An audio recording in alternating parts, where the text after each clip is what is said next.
மனித மனம் இருக்கே எப்பவுமே பெரிய விஷயங்களை விட சின்ன விஷயங்களுக்கு ஆசைப்படும். அதுதான் உலகம். நான் முதல்ல இன்னும் ஒரு 10 நிமிஷம் எடுத்துக்கலாமா? முதல்ல பேங்க்கில் வேலைக்கு சேர்ந்தப்போ முதல்ல 1984 85 விமானத்தில் மதுரைக்கு வரணும்னு எனக்கு ஆசை. பேங்க்கில் இதற்கெல்லாம் வாய்ப்பு உண்டு. எல்டிசி போட்டிங்கன்னா அந்த காசை ஃப்ளைட் ஃபேருக்கு மாற்றிக்கலாம். ஃபஸ்ட்டு டைம் அப்போ இந்த உலக ஆர்கிடெக்சரில் கட்டியிருக்கோமே சென்னை அண்ணா விமான நிலையம்,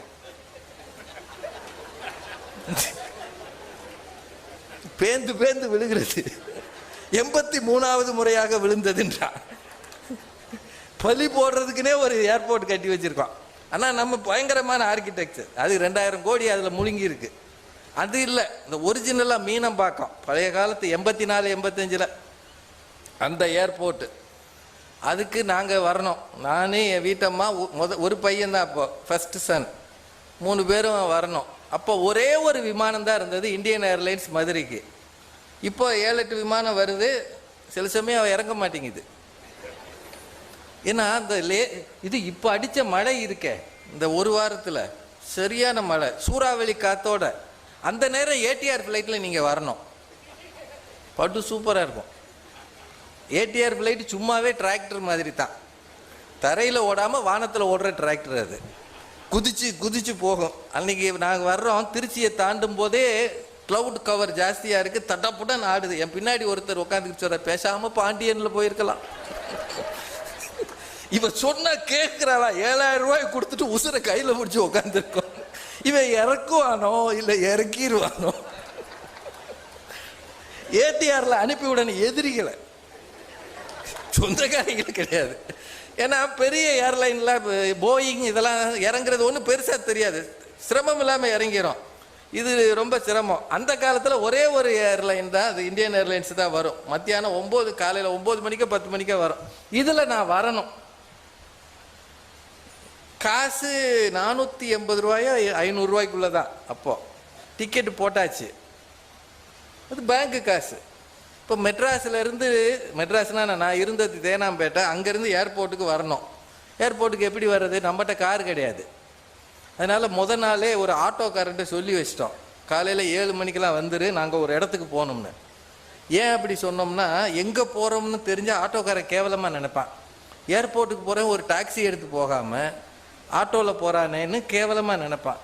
அதனால் ஒரு இடத்துக்கு எங்கன்னு கேட்டான், மீனம்பாக்கம் வரை அப்படின்ட்டோம். காலங்காத்தால் ஒரு பெரிய எழுகடல் தெருவிலலாம் ஒரு சூட்கேஸ் விற்கும். அப்போ உங்களுக்கு ஞாபகம் இருக்கா? அந்த காலத்தில் கல்யாணம் பண்ண எல்லாருக்கும் சீதனம் அதுதான். அது கலராக இருக்கும், சைடில் 2 கிளிப்பு வச்சுருப்பாங்க.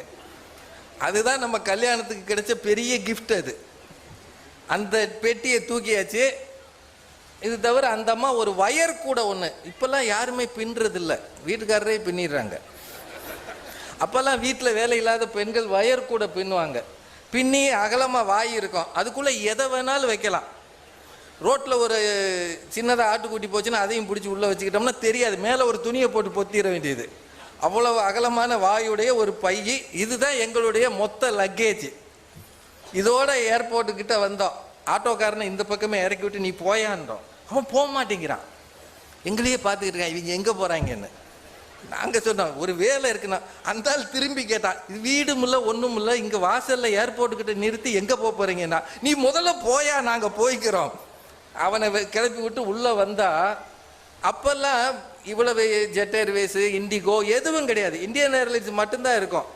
அந்த கவுண்டர்கிட்ட வந்தால் எப்படி போய் டிக்கெட் வாங்கி எப்படி போகிறதுன்னு நமக்கு தெரியாது. ஏன்னா நமக்கு ட்ரெயினில் போயிருக்கோம், பஸ்ஸில் போயிருக்கோம், டிக்கெட் வாங்கினா விட்டுருவான்.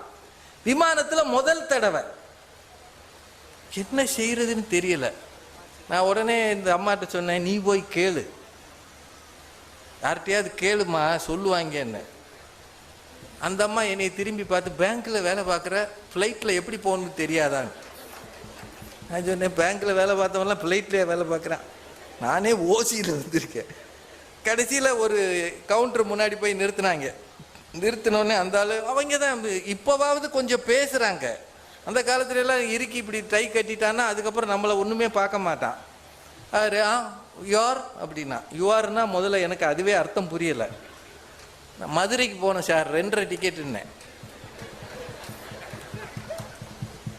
மதுரைக்கு 2.5 டிக்கெட், ஏன்னா 1/2 டிக்கெட் கையில் இருக்குல்ல. அவன் இப்படி இறங்க பார்த்தா இன்னைக்கு விமானத்தை நாஸ்தி பண்ணிடுவாங்க முடிவு பண்ணிட்டா. மதுரைக்கு 2.5 டிக்கெட்டு. அப்போல்லாம் அழகாக டிக்கெட் கொடுப்பாங்க, சிவப்பு கலர் இதில் உள்ள கார்பன் வச்சு 3 டிக்கெட் இருக்கும். ஒன்றை நம்ம வச்சுக்கலாம், வீட்டில் ஃப்ரேம் பண்ணி போடலாம். ஏன்னா நம்ம விமானத்தில் போயிருக்கோம்ல, எவன் போயிருக்கான் அது வரைக்கும். இவ்வளவு அந்த டிக்கெட்லாம் வாங்கி பார்த்தா எல்லாம் வச்சுட்டு என் கையில் இருந்த பெட்டி இருக்குல்ல, இதை பார்த்து is it check in luggage அப்படின்னு கேட்டான். எனக்கு பகீர்னது, என்னடா அந்த பையன் லக்கேஜ்ன்றான். ஏன்னா நமக்கு லக்கேஜ்னா என்ன தெரியும், பஸ்ஸில் ஏறினா அந்த லக்கேஜ் போடுவார். அதாவது டிக்கெட்டுக்கு மேலே வாங்குறதுக்கு பேர் தான் லக்கேஜ். இதுக்கு எதுக்கு லக்கேஜ் சார், நான் ஏற்கனவே 500 ரூபா கட்டிட்டேன் அப்படின்னேன். நோ செக்இன் லக்கேஜா, அதாவது அப்படின்னு பார்த்துட்டு எல்டிசியில் போறியான்னு கேட்டான். அவன் முடிவு பண்ணிட்டான், இந்த மாதிரி கேள்வி கேட்டால் இவன் முறையாக எல்டிசியில் ஓசியில் போகிறான். முதல் கேள்வி இப்போ தான் சொன்னா, இதை நீயே தூக்கிக்கிட்டு வண்டியில் போறியா இல்லை என்கிட்ட கொடுத்து நான் வந்து மதுரையில் கொடுக்கவா, இவ்வளோதான். நான் சொன்னேன், இப்போ நமக்கு ஒரு தைரியம் வந்துருச்சு, காசு கேட்க மாட்டான்ல, ஓகே டேக் இட் அப்படின்ட்டேன். அந்த கன்வேயர் பெல்ட்டில் வச்சு ஒரு பட்டனை அழுத்தின வேகத்தில் பட்டக்குன்னு விட்டுது. அது போய் இந்த முக்கில் மோதி அப்படியே ஓப்பன் ஆயிடுச்சு. உள்ளே இருந்ததெல்லாம் கன்வேயர் பெல்ட்டில் செதறுது. அவன் பட்டனை ஆஃப் பண்ணிட்டு இங்கே வாயான்னு கூப்பிட்டு ஒரு கைத்தை போட்டு கட்டி தூக்கிட்டு போயிரு. ஒன்றையெல்லாம் வண்டியில் அவளெல்லாம் மனசுக்குள்ளே இதெல்லாம் மைண்டு வாய்ஸு. ஏன்னா வாயை திறந்து சொல்ல முடியாது, இந்தியன் ஏர்லைன்ஸில் அப்படி ஒரு நல்ல திட்டம் இருக்குது. அதனால் எல்லாத்தையும் கையில் கக்கத்தில் ஏற்றிட்டாங்க. வண்டியில் ஏற்றி உட்கார வச்சா இப்போ தான் மெயினான விஷயம். அப்போல்லாம் தீவிரவாத அச்சுறுத்தல் கிடையாது.